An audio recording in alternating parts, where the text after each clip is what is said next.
Ділюся думками про ліврею, наймаю машиніста та запускаю дизель.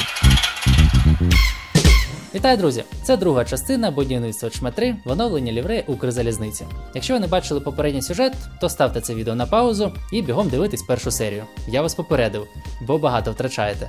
Сьогодні ж завершую цю модель та продемонструю всі її можливості. Тож, приємного перегляду! Нагадаю, що в попередній серії я зібрав ходову частину, припаяв необхідні дроти та встановив яскраву огорожу. Сьогодні ж в роботі кузов локомотива.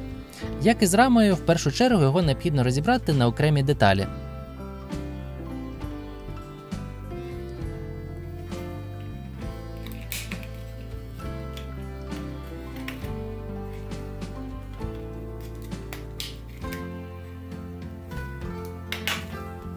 Кабіна являє собою окрему конструкцію з імітацією робочих місць машиністів. Для подальшої роботи бажано відокремити скло кабіни, яке, на жаль, приклеєно. Проте, якщо впевнено його підковернути, пластик відстає від поверхні без пошкоджень.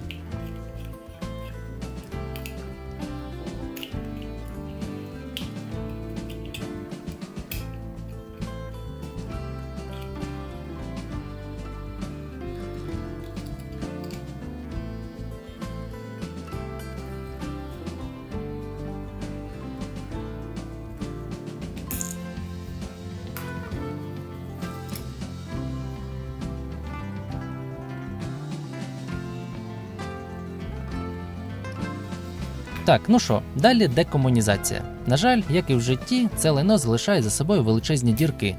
Ну, доведеться це якось шпаклювати. Йоп, твою мать, тут ще й дірка. Пиздец. Сходинки на дах виглядають занадто товстими, а верхні ряди взагалі не відповідають прототипу. Тож всі їх буду замінювати на металеві з меншим перетином. Першочергово я планував виділити всю фарбу, викупавши модель в кроту. Але коли я спробував відокремити прозорі деталі, зрозумів, що не дуже надійно приклеєні. Якось ламати чи висверлювати їх, щоб потім щось вигадувати, я не ризикнув. Головна причина, чому я хотів видаляти фарбу – це жовті полоски. Вони нанесені надто товстим шаром, що можна навіть зачепити ножем. В будь-якому випадку доведеться видаляти цю лінію.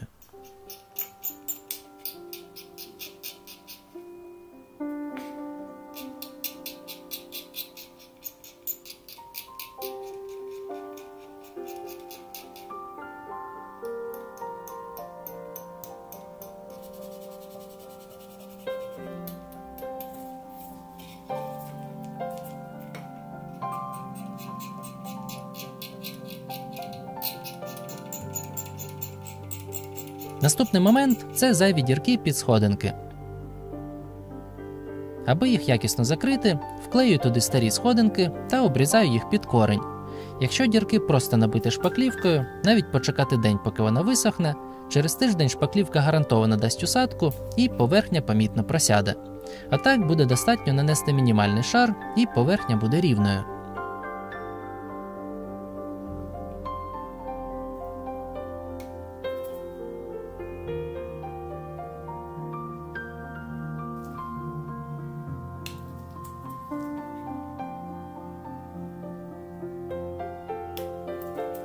Сходинки я буду клеїти вже після фарбування, а щоб не заляпати модель, буду їх проклеювати з середини корпуса.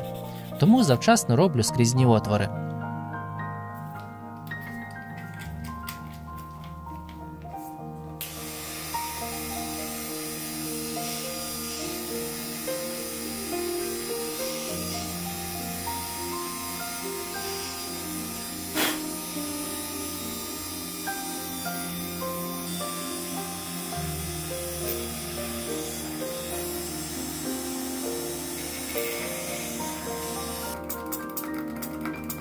Тепер треба відтерти номерний знак.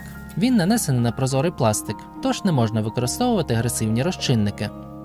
Спершу спробував це зробити спиртом, але скільки б я не тер, результату немає. Тож наступним взяв розчинник для фарби. І вуаля!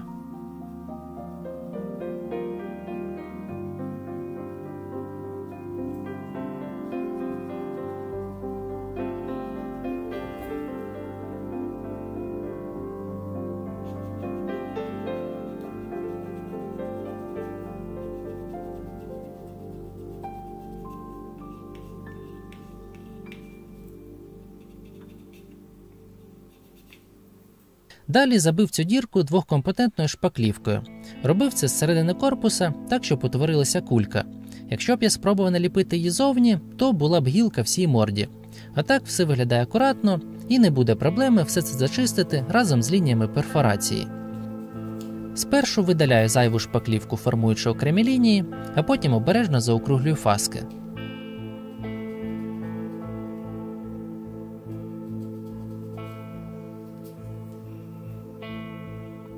Ну, наче добре виглядає. Про якість обробки можна буде судити тільки після шару ґрунтовки. Тож, готую модель до фарбування. На плотері вирізав маски та обов'язково закриваю прозорі деталі зсередини.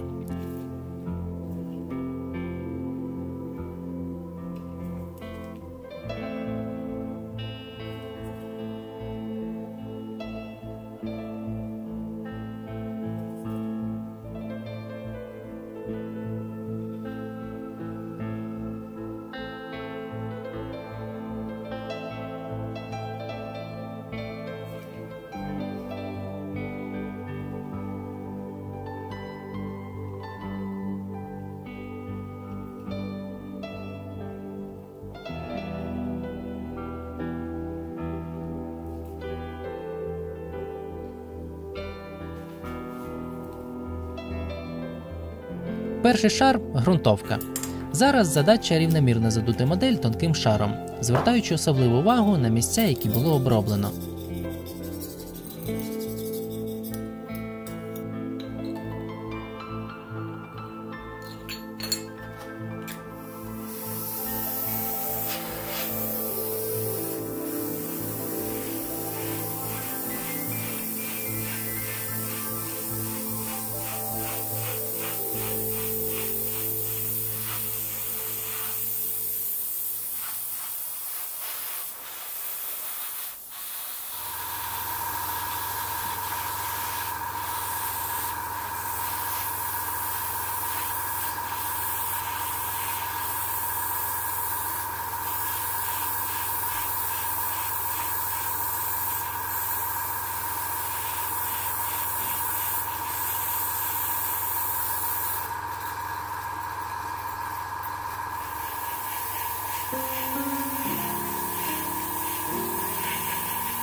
Друзі, дякую вам за підтримку мого каналу.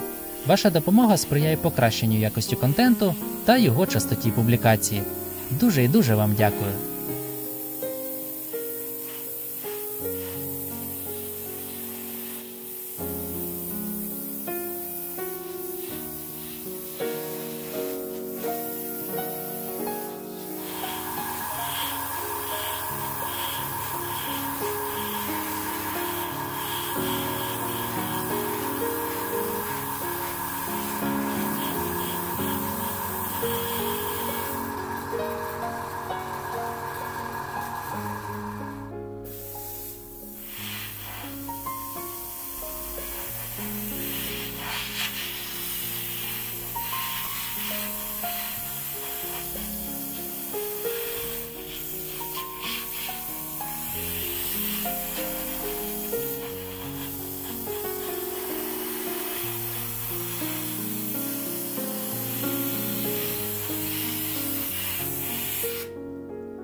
Ну що, поспішаю поділитися результатом з лініями перфорації. Як на мене, дуже добре вийшло. Так, є ще над чим попрацювати, але як для першої спроби це просто ідеально. Важливо ще розуміти, що зараз ви дивитесь на збільшену модель, і головне, знаєте, куди саме дивитися. Тримаючи модель в руках, дуже складно щось там розгледіти. Окрім цього, треба ще підрівняти лінію дверей та дірки від сходинок.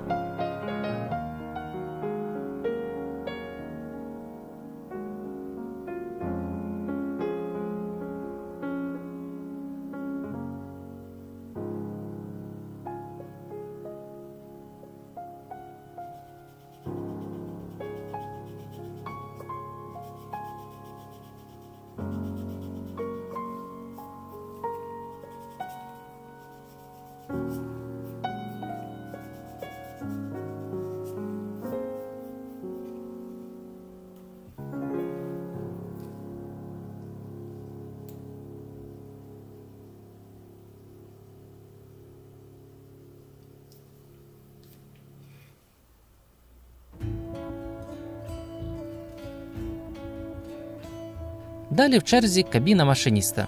Якщо подивитися на прототип, видно, що бокова поверхня має горизонтальні ребра, тож буду їх робити з пластикового профіля. А спершу готую поверхню.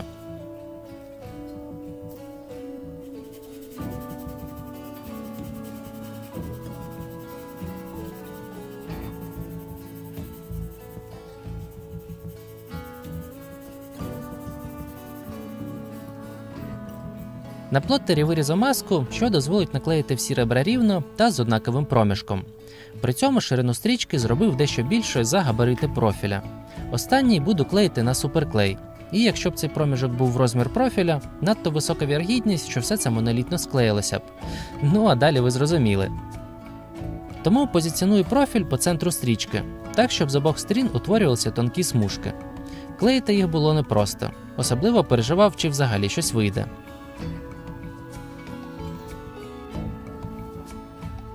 Ну, наче все рівно. Я насправді задоволений результатом. Також я трохи почухав профіль, знявши гострі грані. А далі, аби впевнитись у відсутності плям клею, задуваю ці ділянки шаром ґрунту.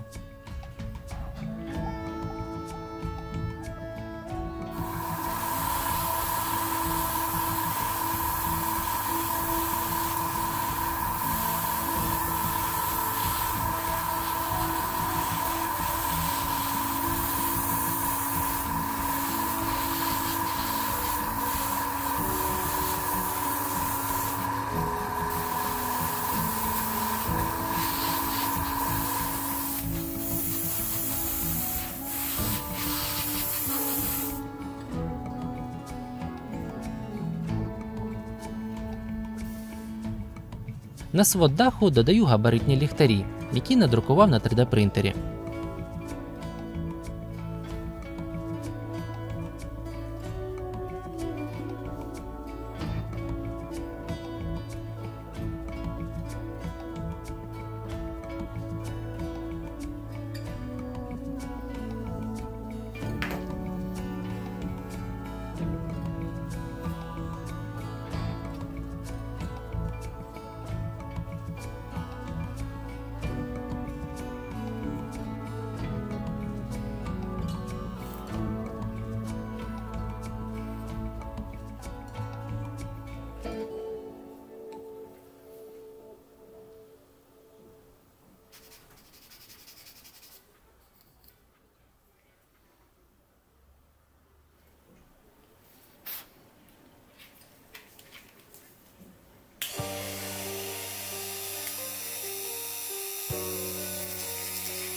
На дах кузова монтую стаціонарну антенну. Не бачу сенсу робити її так, щоб вона знімалась. Тому одразу ці стовпчики на клей.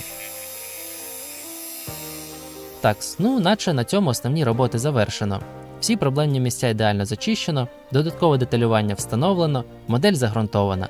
Можна фарбувати. В першу чергу фарбую інтер'єр кабіни. Для цього знайшов одразу готовий відтінок, що ідеально підходить під колір прототипа. Так, під час ремонту кожне депо фарбує кабіну далеко не по ралу, тому всі вони різного відтінку. І салатові, і насичено-зелені, і навіть пастельно-оливкові. Але ось цей мені більше за всі подобається.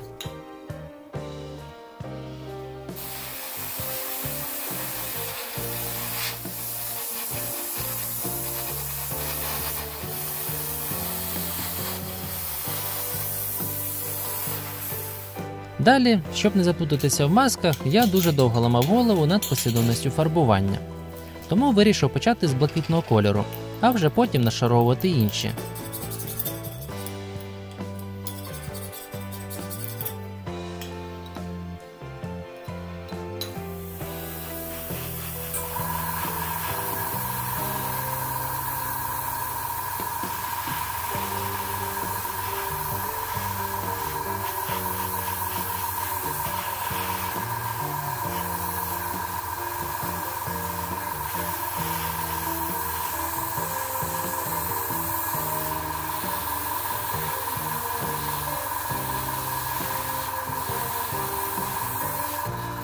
Проте з готовим відтінком я промазав, і довелося додавати темно-синій та зелений, аби вийшов насичений блакитний, приближений до оригіналу.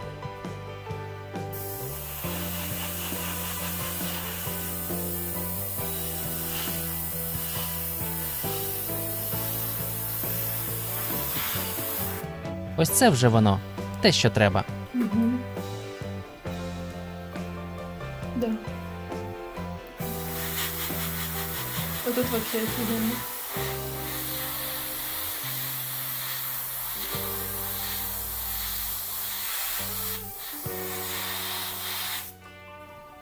Я вважаю, що ми попали. Да? Це схоже. Та ні, вже дуже добре. Та ні, добре. Можна розуміти, яке ще там освітлення, тому що ми попали якраз там, де козирьок, воно трошки притемнене таке. Бачиш? Ну, насичений блакитний. Да. Все, хорошо. Дякую.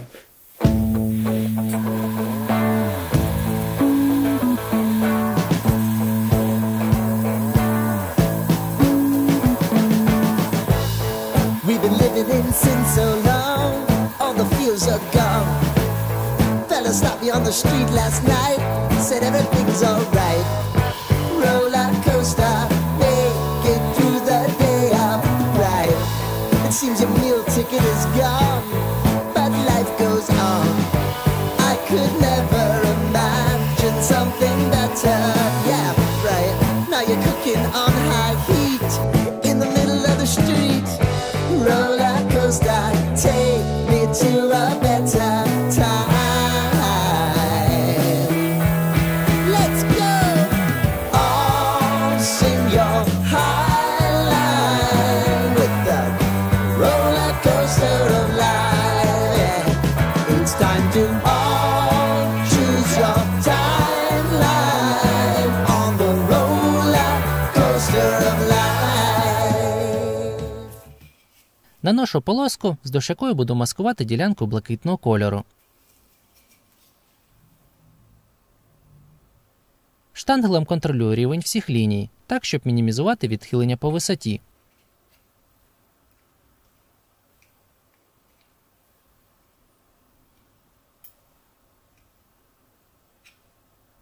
Тепер можна видаляти полоску та готувати модель до нанесення синього кольору.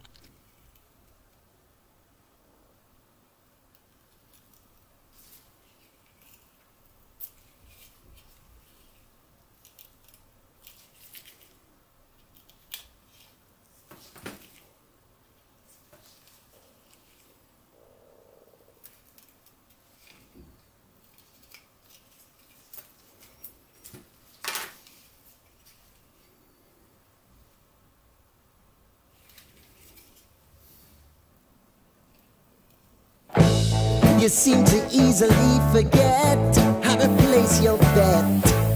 When everyday life gets you down, you gotta steal the crown. Got to own it. Don't bitch and moan about it, please. God forbid you scrape your knees, and it's nothing to sneeze at. Oh, I've told you over and over again. You gotta get both hands around it and make your own plans. Roller coaster, it's taking over, it's about time. Oh, sing your high line on the roller coaster of life. You've got to all choose your timeline with the roller coaster of life.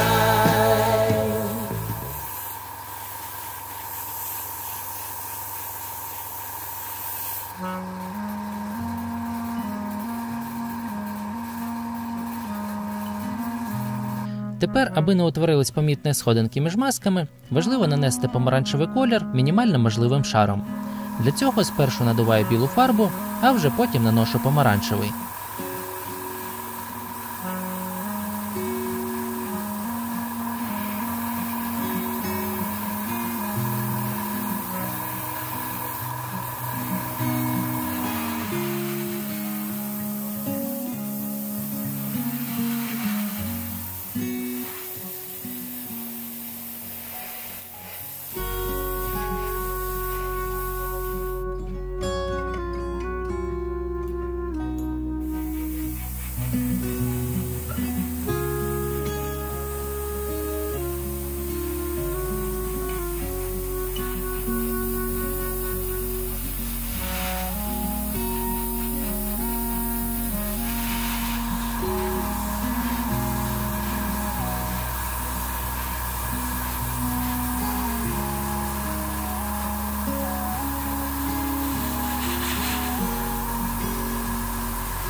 Знявши останню малярну стрічку, просто не повірив, що все це я фарбував.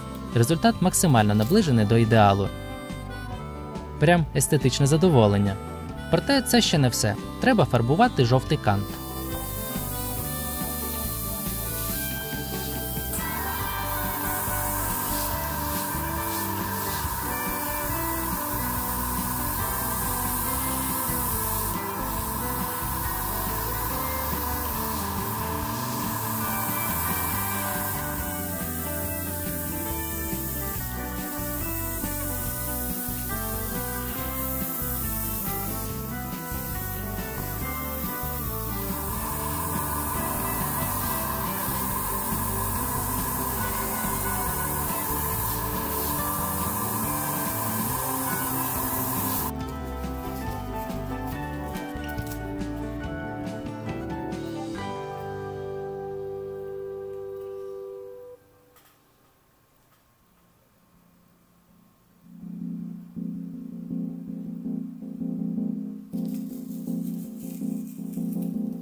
Також вирізав маску для виділення чорної рамки навколо підсвітки номерного знаку.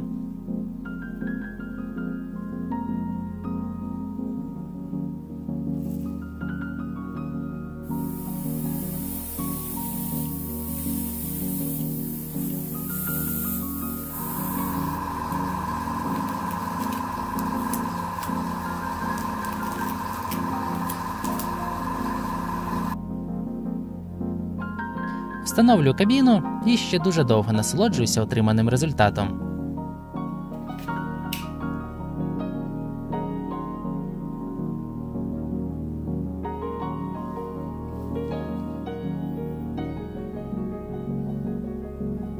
Наступним кроком задуваю модель глянцевим лаком, який вирівняє переходи між шарами фарби та створить необхідну плівку для нанесення декалей.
В роботі над лівреєю я усвідомив, що вона насправді приваблива.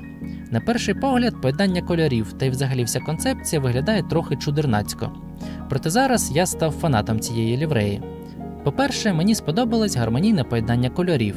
А ось ця помаранчева стрічка, що поділена під кутом 60 градусів, має свою логіку та ідеально завершує композицію. А білий напис на борту «Укрзалізниця» – ну це вже як вишенька на торті. Мені подобається.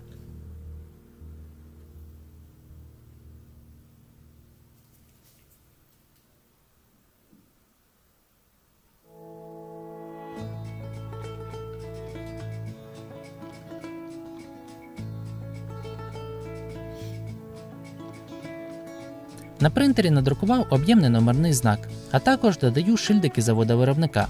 На прототипі вони відсутні, проте на деяких локомотивах зустрічаються. Вони будуть дуже добре виділятись на синьому фоні, доповнюючи номерний знак та червоний борт рами. Тепер можна фарбувати накладку кабіни. При збільшенні можна розгледіти окремі кнопки, перемикачі та важелі керування. Також додаю машиніста, що звіряє час руху по наручному годиннику. Щоб ви розуміли, це дядька ще й буде в білій сорочці з краваткою.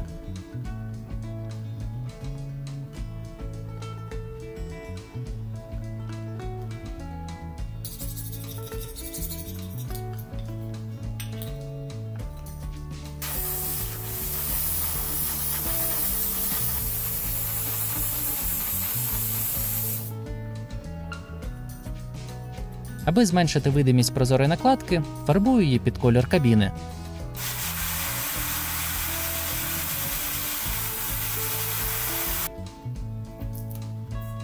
Так вже буде значно краще. Перед встановленням прозорих деталей обов'язково їх протираю від пилу та фіксую на клей типу 88-го, ну або інших аналогів. На суперклей це робити в жодному разі не можна, адже при кристалізації він випаровується, що утворює білі п'ятна, а це потім з прозорих елементів ніяк не прибрати.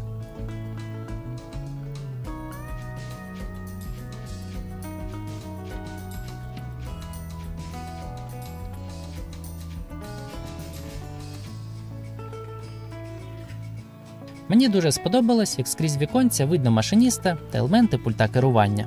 А якщо ще додати підсвітку кабіни, то все це взагалі стане наче справжнім.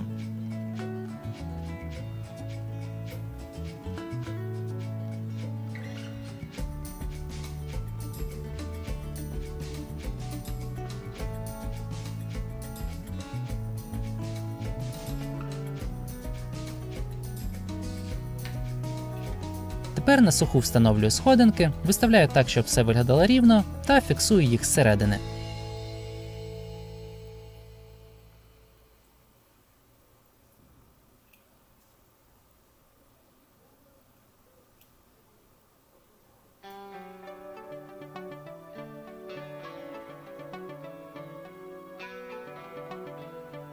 Також виготовив щиток, що обмежує доступ на дах.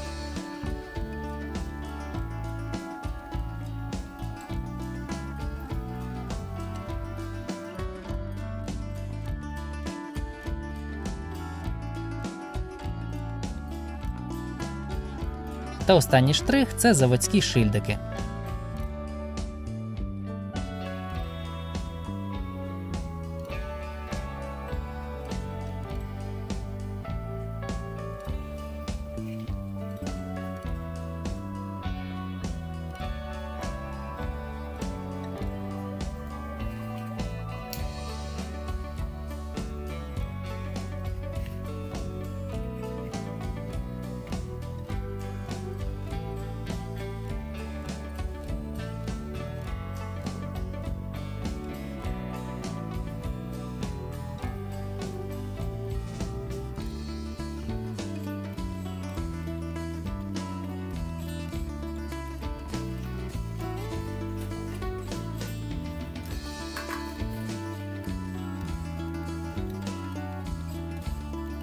Встановлюю корпус на шасі та передаю модель майстру Бурбону.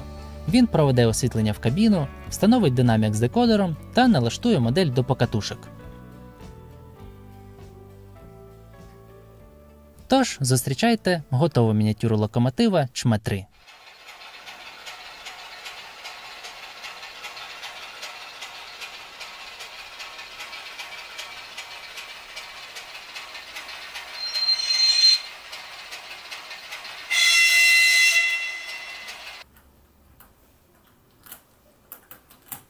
В Rocco Z21 прописую профіль моделі, серед окремих функцій якої 7 світлових команди та 13 звукових, які налічують 5 переговорів з диспетчером.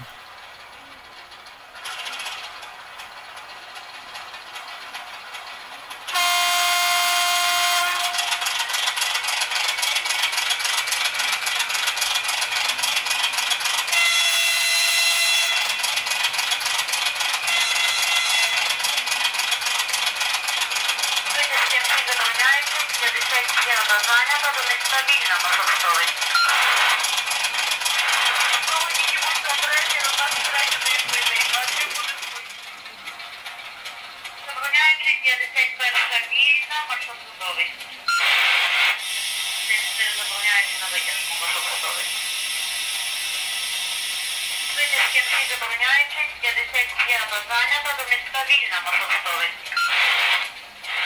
Проводники, будьте обережні, на 23 виїзди, 2-3 буде в поїзді. Вже витягнулося, треба години закріпити.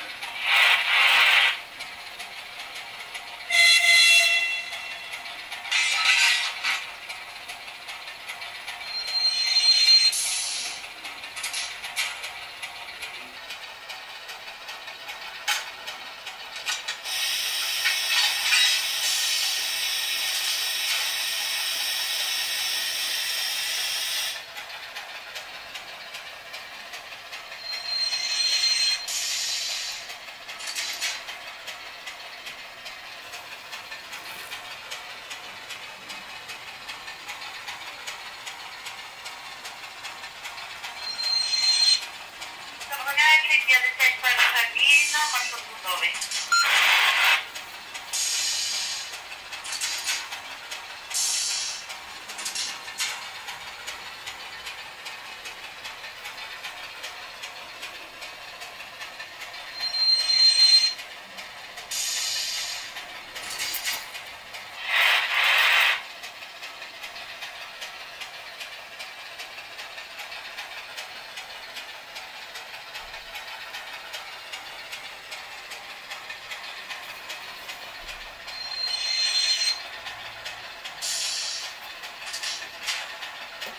Забороняючи на витяжку, маршрут готовий.